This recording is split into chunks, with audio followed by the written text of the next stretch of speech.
I've even seen articles saying our Oktoberfest racist. I mean, they have those articles every year.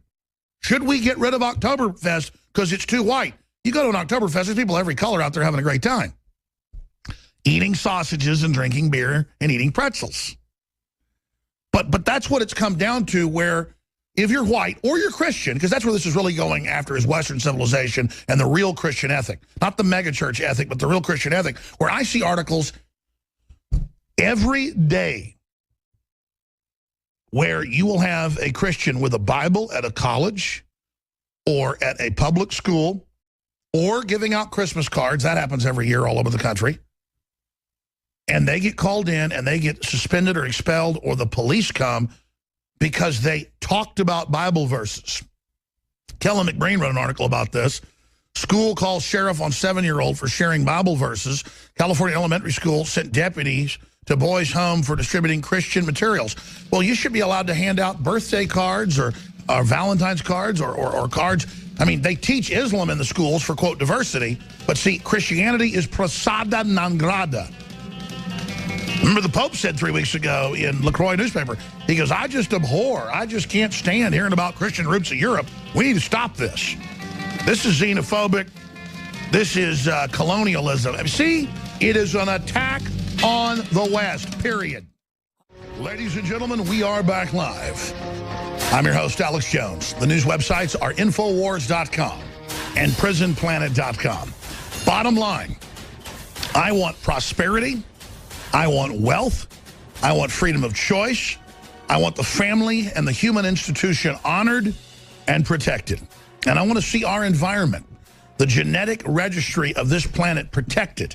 I don't want to see thousands of major corporations genetically splicing every species under the sun en masse, creating huge mutations across the genetic spectrum, from plankton to whales, from humans down to fire ants.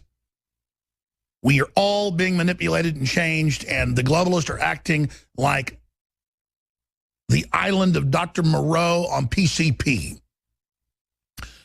And I tune in to television, and it is the most weaponized garbage, including Fox News. Remember the whole lacrosse team thing years ago that went on for 3 years, where the white lacrosse team raped the black stripper? It was all made up. It was all lies. But it was sold to create racial division and also create the illusion that all sex is rape, the hardcore third-wave feminist view. And they've got all these movies out, you know, like The Neighbors 2, where, next to the frat house, and the whole thing is about how men wanting to have sex with women is rape, period, and men are inherently bad. I mean, it's all just weaponized to turn everybody into gibbering idiots. And I'll be talking about that coming up in the next segment. You know, this Stanford swimmer champion only got 6 months because at a party, they caught him with a girl that was drunk and looked like she was passed out. This guy looks like an entitled creep to me, quite frankly, because there's nothing worse than these guys that haven't done anything with their lives that go around thinking they're, you know, elitist and all the rest of it. And he kind of fits that bill. And I don't like frat parties, and I don't like the whole thing, but I'll tell you something right now. Statistically, they release thousands of illegal aliens every year for hardcore rape and don't even charge them. Or they're convicted and they just release them. But that's okay. But see, it's not a big cause celeb every time an illegal alien, whether they be Chinese or Mexican or Eastern European or whatever. But boy, let me tell you, when there's some swim team champ and the two white knights catch him, I'm going to cover this more later, all the details, you know, catch him with a drunk woman, and they tackle him and call the police. And then the judge and the police and the probation officer and everybody, this guy had no criminal record previous, but the officer already signed, in case he goes on probation, says, you know what, you need to really just give this guy time served or 6 months. And I'll just tell you, there is rape that goes on campus. There are people that get roofied. It is a problem. But I personally, in high school and going to college parties, I don't like it. Back when I was more promiscuous, I'm not saying that's a good thing. I'm just being honest. I ran to this thing where women would call you into a room and then lay down and act like they were passed out. So I guess somehow they didn't have to feel guilty that they were having sex. And I just was like, hey, I'm not having sex with a sack of potatoes. Get up. And they go, okay. Oh, and then, I mean, I was like, just forget it. You're a screwball. I ran into that. I don't want to exaggerate. I was promiscuous. I'm not proud of it, but didn't have any problem with the ladies. I don't know. I don't even want to tell. I ran into this. Women playing possum probably 30, 40 times. And I learned it was just something that they did, so it was like a denial that they'd done something bad, some type of weird... the new thing is women say, and I don't want to get graphic if kids are listening to it, but this is scientific fact, this is in the news, young women will tell people, oh, I just have anal sex, I'm waiting for marriage for the other, as birth control. And the big joke is that's what Catholic girls do. And then the other thing is oral sex. There's news articles about this, and the CDC is concerned about it as well, where a young, say, 16, 17-year-old girl has given oral sex to maybe 50, 100 boys, young men at the school, but it's okay because it's oral. So, again, it's one of those games. And then there's all this feminist thing, hate the men, all sex is rape.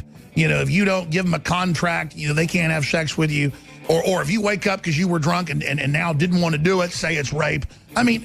The courts know there is a jihad against men. Even the courts know, the police know, that about half the rape case claims they get are fake. We're on the march. The empire's on the run. Alex Jones and the GCN Radio Network. We're here with Roger Stone in studio. Again, a Trump insider, former head of his campaign. And he's taken on the incredibly dangerous task of stopping the silence. We're talking about stopping the silence of the fact that Bill Clinton is a serial predator against women. And as a man, as a father of 2 daughters, nothing makes me more angry than men that prey on women. My biggest fault is putting women like a little kitty up on a pink pillow and spoiling them. It just goes against my grain. And you look at the history of this, it's sickening, it's documented. He has settled cases where women reported rape. What does that tell you? And they got the nerve to then attack Donald Trump and act like he's against women because he dated women when he wasn't married. Roger Stone, his longtime confidant and friend, is here to break this down.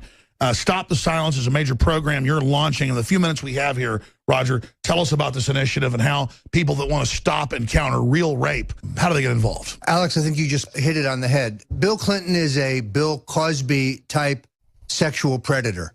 In fact, if Jesse Jackson were here right now, he would say the white man campaigns, but the black man is arraigned.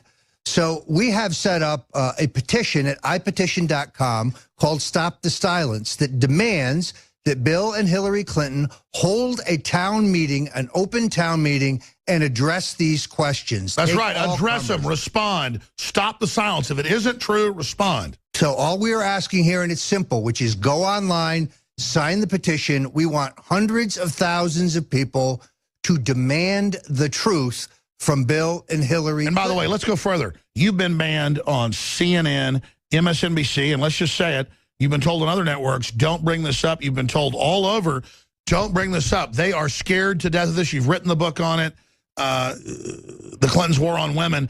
They're trying to suppress this, folks, because it is high noon to vampires.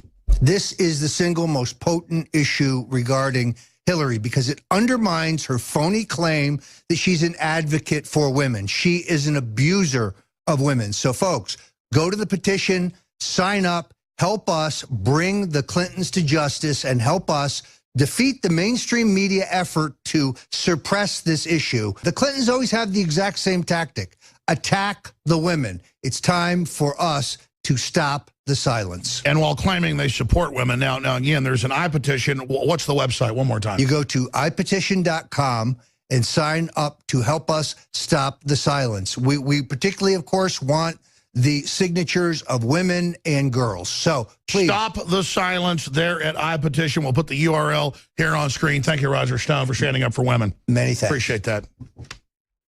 We've got Josh Owens, Paul Watson's landing as we speak. He's got to drive out and meet him outside Dresden. There's no direct flights into Dresden. And we've got our 3 reporters there on the ground. They're going to be joining us coming up in the next hour. We also have Leanne McAdoo and Joe Biggs out in California for the big final primaries today. We've got that whole battle going on. There is just so much to cover here. But I've got an amazing New York Times article here from 2009. A judge's view of judging is on the record, is the New York Times article.